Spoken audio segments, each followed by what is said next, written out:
11 years ago, I was a senior in high school just trying to survive another brutal Iowa winter. If you've ever experienced a Midwest winter, you know the kind of cold I'm talking about, the kind that seeps into your bones and makes every breath burn.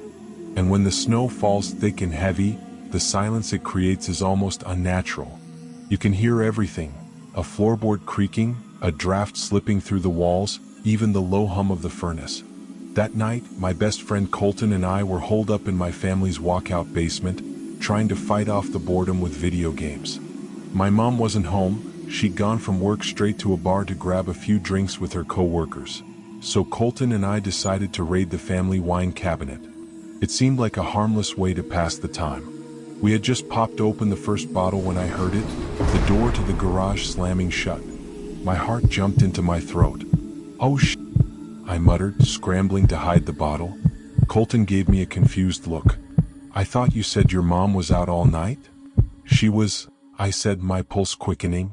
Heavy footsteps echoed from the garage, moving toward the stairs. Then I heard my mom's voice. "Mio Sanbo? Anyone home?" "Yeah," I called back, heart still racing. "Just hanging out in the basement." The footsteps moved closer, slow and deliberate. Then her voice came again, but something was off. "Can you come help me with something? I need you up here." I hesitated, still fumbling with the wine bottle. "Yeah, just give me a minute." And then silence. For about 20 seconds, nothing.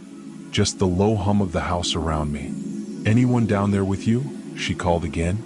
The tone of her voice sharpened, more serious this time, concerned.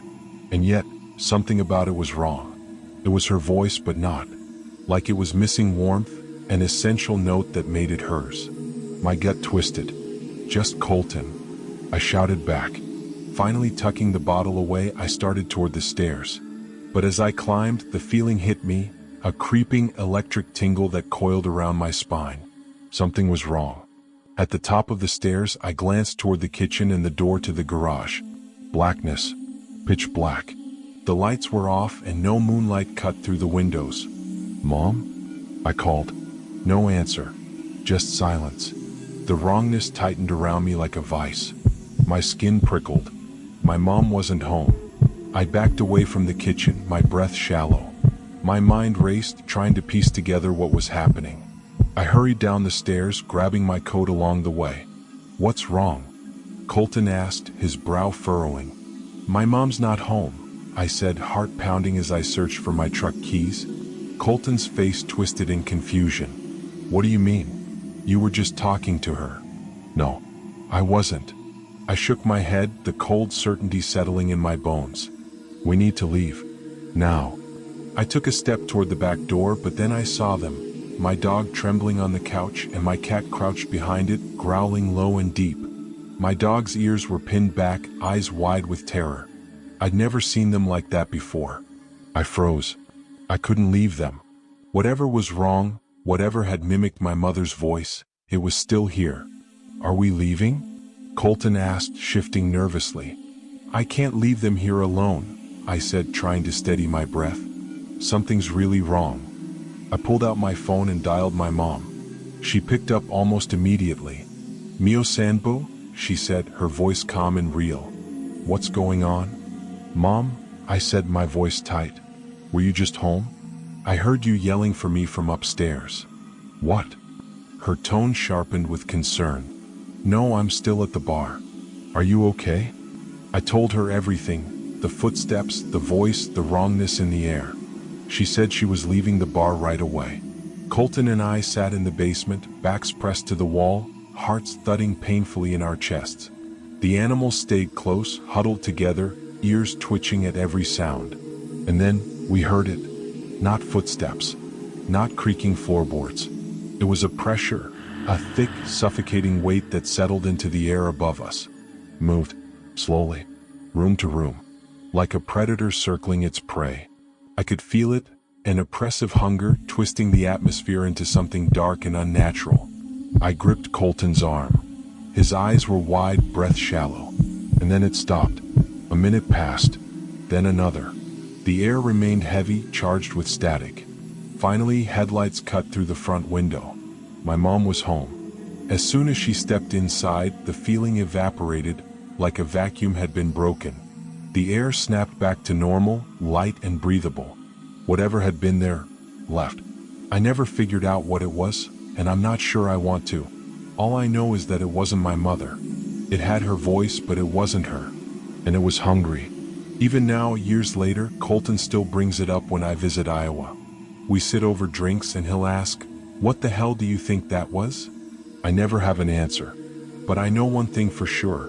Whatever it wasn't human. It was the late 90s and I was in my early 20s, living as a young gay man in a Midwestern city. A time when the world was teetering between old prejudices and new freedoms. The internet was still in its infancy, and as a result, the gay community had discovered an entirely new frontier: online chat rooms. Gone were the days of secret meetings in dimly lit corners or risky encounters in hidden spots. Now we could connect with each other safely in anonymity and find dates, or just casual encounters, with a click of a button. It was an exciting, liberating time. But it was also a dangerous one. The newness of it all meant that we were often blind to the risks that came with it. I was in my prime, attractive and bold, and, let's be real, a little too carefree. The chat rooms in my city buzzed with activity, filled with a mix of men seeking companionship, intimacy, and everything in between. I wasn't looking for a relationship, just a good time, and with the abundance of offers online, it was easy to find one. I wasn't reckless. Well, not too reckless, but let's say that when you're young, good-looking, and the world is opening up to you, you don't always think ahead. One day, after exchanging some lighthearted banter on a public thread, I received a strange email. The sender, someone I didn't know, claimed they weren't gay but were writing to warn me about a guy I had interacted with online. Slim Guy 65. They said cryptically that this guy had really hurt a friend of theirs, and that I should stay away from him. Naturally, I was intrigued and confused. What did really hurt mean? A broken heart? A fist to the face? And why didn't they tell me more?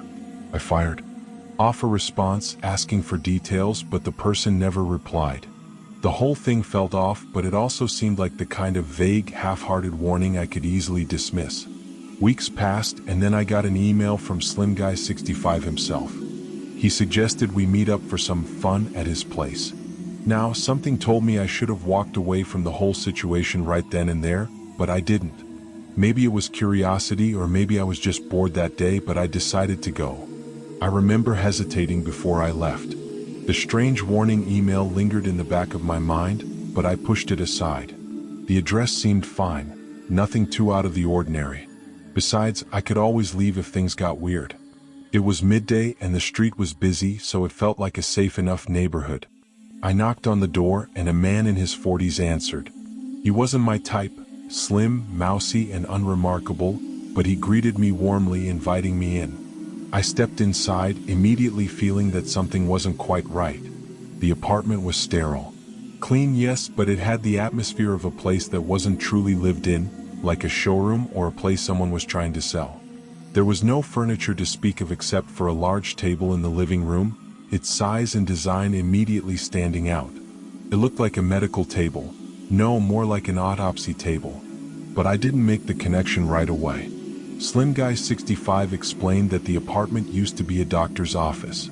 That didn't quite make sense to me, but I nodded along, trying to keep the conversation light. He locked the back door behind me using a keyed deadbolt. I paused. Why was he locking the door? The feeling of unease crept up my spine. Why are you locking the door? I asked, trying to keep my voice steady. His answer came out flustered. Well, we don't want someone to interrupt us, right? He smiled weakly, his voice trembling. I didn't buy it for a second. Something was off. I could feel it, like a physical presence in the air.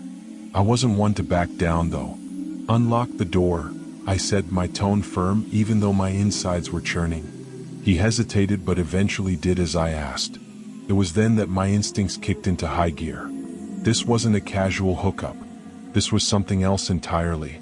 I could see the fear in his eyes, and it made me wonder, what had I walked into? He led me further into the apartment, and I reluctantly followed. The living room was dominated by the table. I could almost feel its cold, clinical presence in the room, and the thought that it might be used for something far darker than any medical procedure began to take root in my mind. Then he gestured toward the hallway. "We can go in that room if you want," he said, sounding increasingly uneasy. I walked down the hallway to the room he pointed out. It was locked from the outside, and there was no light switch anywhere in sight. The room felt wrong. The walls were covered in old wood paneling, and a desk chair sat alone in the middle of the floor. The phone next to it was an old office model, its beige plastic dull and outdated. No windows, no light switch, nothing except that eerie chair and the phone.